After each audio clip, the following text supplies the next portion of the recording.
बच्चों क्लास 6 की साइंस की क्लास में आप सभी का एक बार फिर से स्वागत है बच्चों। और हम पढ़ रहे थे चैप्टर नंबर 17 कंप्यूटर। बच्चों इसके पहले जो है चैप्टर नंबर 16 तक जो है हम इसके पहले की वीडियो क्लासेस में पढ़ चुके हैं।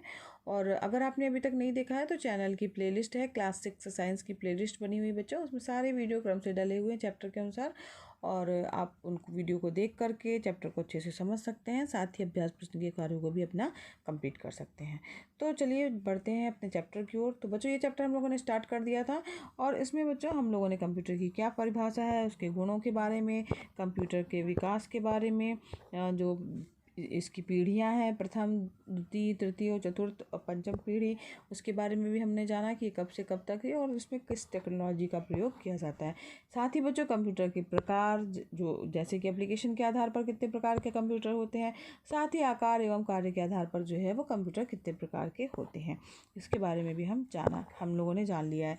हार्डवेयर और सॉफ्टवेयर जो है वो क्या होते हैं और उन्हें जो है कंप्यूटर को जो पार्ट है हार्डवेयर सॉफ्टवेयर वो कितने प्रकार के होते हैं, इनपुट डिवाइसेस वगैरह के बारे में, आउटपुट डिवाइसेस और सीपीयू जो है उसके बारे में हम लोग इसके पहले की वीडियो क्लासेस में जान चुके हैं। साथ ही सॉफ्टवेयर क्या होता है उसके बारे में भी हम जान चुके हैं।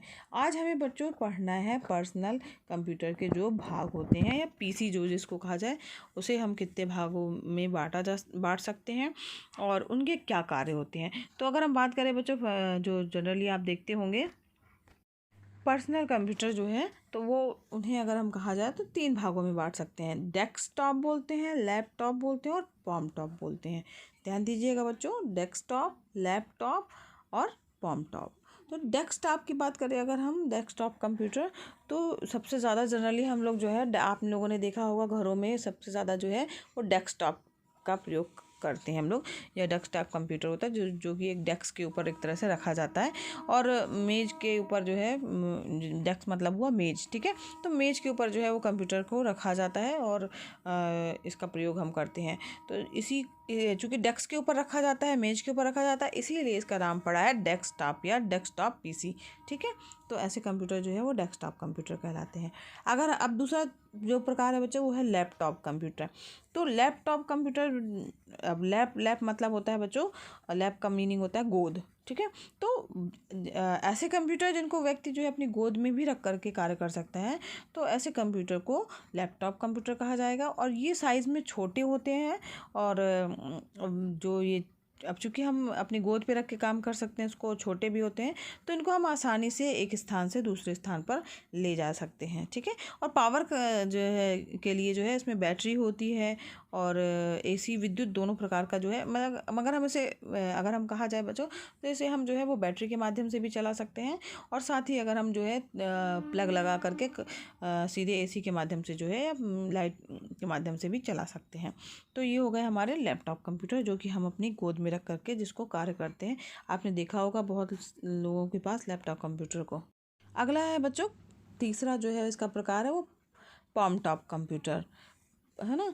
तो ये लैपटॉप कंप्यूटर जो होते हैं वो लैपटॉप कंप्यूटर की तुलना में और भी छोटे होते हैं। प्लैम मतलब होता है एक तरह से कहा जाए हथेली।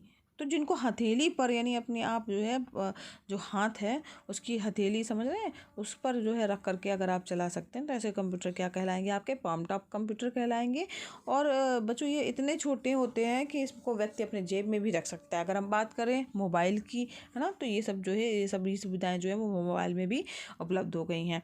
तो पॉमटॉप कंप्यूटर में कैलकुलेटर के समान ही जो है वो बटन वाला जो है वो क्या होता है, कीबोर्ड होता है, छोटी सी स्क्रीन होती है और बैटरी वगैरह से ये चलाया जाता है। आजकल जो है मोबाइल वगैरह आपने देखा होगा वो जनरली सभी के पास आजकल होने लगे हैं, तो ये भी एक तरीके से लैपटॉप कंप्यूटर का ही एक उदाहरण है। तो अगर हम बात करें ये जो पर्सनल कंप्यूटर हैं वो कौन कौन से कार्य करते हैं या हम उसका कहाँ उपयोग, तो पर्सनल कंप्यूटर के क्या कार्य हैं उसके लिए अगर हम बात करें तो पर्सनल कंप्यूटर में इसका प्रयोग जो है वो सबसे पहले तो इंटरनेट प्रयोग करने के लिए हम कर सकते हैं, ठीक है। और दूसरा चीज़ ये है जो भी कैलकुलेशन है ना, उन सबका कैलकुलेशन करने के लिए शब्दों और गणनाओं का जो है वो सब प्रयोग करने के लिए जो है हम पीसी का प्रयोग करते हैं। ठीक है, कोई भी प्रेजेंटेशन आपको बनाना है उन सब के लिए भी हम जो है इसका प्रयोग, कंप्यूटर का प्रयोग करते हैं। ठीक है, और कुछ बच्चे तो जो है गेम खेलने के लिए भी इसका प्रयोग करते हैं, तो इसके माध्यम से हम गेम भी खेल सकते हैं। इसके अलावा बच्चों बहुत सारी जो सांख्यिकी गणनाएँ होती हैं, है ना, बड़ी बड़ी गणनाएँ होती हैं, उनका भी हम कैलकुलेशन जो है वो पीसी के माध्यम से कर सकते हैं। ठीक है, तो उसको पीसी का प्रयोग करके भी हम इन गणनाओं को आसानी से कर सकते हैं। इसके अलावा बच्चों सॉफ्टवेयर निर्माण करने में भी जो है वो पीसी का प्रयोग या पर्सनल कंप्यूटर का प्रयोग किया जाता है। और सेल्स जो है और प्रोडक्शन, इन सभी को कंट्रोल करने के लिए भी जो है हम पीसी का प्रयोग कर सकते हैं या करते हैं। ठीक है, तो इस प्रकार से जो है पर्सनल कंप्यूटर जो है के माध्यम से हम बहुत सारे कार्य कर सकते हैं। अब हम बात करते हैं बच्चों मेमोरी की। तो किसी भी डाटा को जो है, जो मेमोरी जो कंप्यूटर में होती है उसके बारे में हम चर्चा कर लेते हैं। तो जो भी डाटा है आपका स्थायी या अस्थायी रूप से हम उसको जो है वो स्टोर कर सकते हैं। तो मेमोरी की अगर हम बात करें बच्चों, तो मेमोरी दो प्रकार की होती है, रैम होती है और दूसरी होती है रोम, RAM, ध्यान दीजिएगा, RAM। रैम का मतलब हुआ, इसका फुल फॉर्म होता है बच्चों रैंडम एक्सेस मेमोरी। ठीक है, रैंडम एक्सेस मेमोरी। ठीक, रैम पहली मेमोरी जो है वो रैंडम एक्सेस मेमोरी है। तो जो भी डाटा है, सूचना है, उसको संचित करने के लिए रैम का प्रयोग किया जाता है। ठीक है, और इसमें जो है डाटा और सूचना को आवश्यकता अनुसार पढ़ा जा सकता है और उसको जो है मॉडिफाई भी किया जा सकता है। और इसमें मतलब जैसे कोई सुधार करना है, जो भी आपके पास जानकारी है, तो उसमें अगर आपको कुछ परिवर्तन करना तो वो भी आप कर सकते हैं। ठीक है, तो यह सूचना रैम में तब भी रहती है जब तक अगर हम बात करें रैम की, तो तब तक रहती है ये बच्चों रैम, जब तक कि उसमें पावर सप्लाई होता रहता है। पावर बंद अगर हो गया तो उसका सारी सूचनाएं जो होती हैं वो क्या हो जाती हैं, मिट जाती हैं। तो उसे क्या कहा जाता है, रैम, रैंडम एक्सेस मेमोरी। ठीक है, अगली मेमोरी है आपकी रोम, जिसे क्या कहा जाता है, रीड ओनली मेमोरी। अब रीड ओनली मेमोरी हो गया रोम, ROM। ठीक है, RAM और ROM दो ही प्रकार की मेमोरी होती हैं, रैंडम एक्सेस मेमोरी और दूसरी ROM का फुल फॉर्म क्या होता है बच्चों, रीड ओनली मेमोरी। तो ये मेमोरी बच्चों स्थायी मेमोरी होती है। ठीक है, परमानेंट मेमोरी होती है, और अगर स्विच ऑफ भी हो जाता तब भी जो है वो इसका ये कंप्यूटर में जो है वो रहती है, इसका संग्रहण जो है वो किया गया जो डाटा होता है वो लुप्त नहीं होता है, जो रीड ओनली मेमोरी में होता है। इसमें बच्चों हम कुछ भी, इसमें जो मेमोरी होती है वो अंदर ही रहती है, कंप्यूटर में संग्रहित रहती है, और जो उसका डाटा जो है वो लुप्त नहीं होता है। तो इस प्रकार से मेमोरी के प्रकार हो गए। अब हम बात करते हैं बच्चों कि कंप्यूटर का प्रयोग हम किस में कर सकते हैं। तो कंप्यूटर का प्रयोग अगर हम कहा जाए कैलकुलेशन में, तो वो तो करते ही हैं। इसके अलावा भी जो है हम उसका प्रयोग जो है म्यूज़िक सुनने में करते हैं, गेम्स खेलने में करते हैं, ग्राफिक्स में करते हैं, इंटरनेट वगैरह जो है अन्य क्षेत्रों में जो है हम वो करते हैं। ठीक है, तो कंप्यूटर का प्रयोग को अगर हम बात करें तो 3 भागों में विभाजित बांट सकते हैं। वैज्ञानिक रूप से हम इसका उपयोग करते हैं, वाणिज्य एवं व्यापार के क्षेत्र में इसका उपयोग करते हैं, साथ ही शिक्षा के क्षेत्र में भी इसका प्रयोग हम करते हैं। तो कंप्यूटर के अगर हम और दूसरे कौन कौन से कार्य कंप्यूटर से हम कर सकते हैं, तो फोटोकॉपी भी हम कंप्यूटर से कर सकते हैं, फोटोग्राफी भी कर सकते हैं, फ़ोटो वगैरह निकाल सकते हैं। साथ ही बच्चों बैंक, रेलवे स्टेशन, हवाई अड्डा, डाक खाना यानी पोस्ट ऑफिस वगैरह हो गया, बड़े बड़े उद्योग हो गए, इन सभी में भी जो है वो कंप्यूटर का प्रयोग होता है।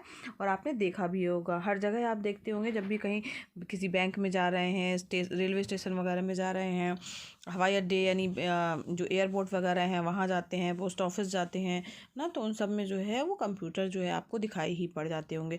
तो इन सभी का प्रयोग जो है, इन सभी ऑफिसेज़ में जो है वो कंप्यूटर का प्रयोग किया जाने लगा है। तो कंप्यूटर में बच्चों इलेक्ट्रॉनिक सर्किट जो होता है वो केवल मशीनी भाषा ही समझ सकता है।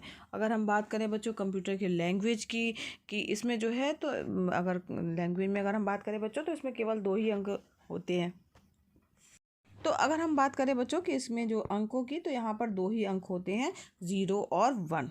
ठीक है, कौन से अंक होते हैं, 0 और 1, 2 ही अंक होते हैं। ऐसा मत सोचिएगा कि 1 या 2, ऐसे 2 अंक नहीं, 0 और 1 का प्रयोग किया जाता है, और इसे बाइनरी नंबर सिस्टम कहा जाता है या बाइनरी प्रणाली कहा जाता है। बाइनरी का मतलब हुआ, बाई मतलब होता है 2। ठीक है, तो अब 2 में कौन से अंक हैं, 0 और 1, ठीक है। तो इस प्रणाली में सारे अक्षर, जितने भी अक्षर हैं, जितने भी अंक हैं, जितने भी हैं, तो उन सभी को जो है वो 0 1 के द्वारा जो है वो चिन्हित कर लिया जाता है, अंकित कर लिया जाता है। और बाइनरी संख्या के प्रत्येक अंक को क्या कहा जाता है, बिट, ठीक है। तो यहाँ पर सबसे छोटा अंक जो हो जाएगा उसको क्या कहा जाएगा, बिट। तो यहाँ पर 4 बिट बराबर होता है 1 निबल, ठीक है। और 8 बिट बराबर क्या होता है, 1 बाइट होता है। 1024 बाइट बराबर क्या होता है, 1 किलोबाइट होता है। 1024 किलोबाइट बराबर 1 मेगाबाइट होता है। फिर इसका 1024 मेगाबाइट जो है वो मिलकर के क्या बनाते हैं, 1 गीगाबाइट बनाते हैं। और 1024 गीगाबाइट जो है वो मिलकर के 1 टेराबाइट बनाते हैं। तो इस प्रकार से बच्चों कंप्यूटर में जो है जो अंक है या उसकी भाषा जो है वो क्या है, वो बाइनरी नंबर्स प्रयोग किए जाते हैं। और 2 ही अंकों की जो है इसकी भाषा होती है, जो कि मशीनी भाषा एक तरह से कहा जाए होता है। इसके लिए जो है इलेक्ट्रॉनिक सर्किट वगैरह होते हैं। सारे जो इन अंकों को जो है, जो भी अंक हैं, अक्षर हैं, उन सभी को 0 और 1 में जो है वो कन्वर्ट कर लेते हैं। इसके बाद जो है कंप्यूटर अपना प्रोसेसिंग का कार्य करता है। तो इसकी जो है ये कुछ यूनिट्स जो दिए गए हैं ये भी आप याद कर लीजिएगा, ये भी इम्पोर्टेंट है। तो आज बच्चों हमारा ये चैप्टर यहीं पर समाप्त हुआ। इसके अभ्यास प्रश्नों को हम नेक्स्ट वीडियो क्लास में हल करेंगे। अगर बच्चों पढ़ाना पसंद आ रहा हो तो वीडियो को लाइक कीजिएगा, चैनल पर नए हैं बच्चों तो चैनल को सब्सक्राइब कीजिएगा। और बच्चों साथ ही बेल आइकन प्रेस कीजिएगा ताकि आपको नए वीडियो का नोटिफिकेशन सबसे पहले मिले बच्चों। और ये वीडियो क्लासेस फ्री है तो आप भी लाभ लीजिए, अपने फ्रेंड्स को भी शेयर कीजिए ताकि वो भी इसका लाभ ले सके। धन्यवाद बच्चों, मिलते हैं नेक्स्ट वीडियो क्लास में जिसमें हम इस चैप्टर के अभ्यास प्रश्नों को हल करेंगे।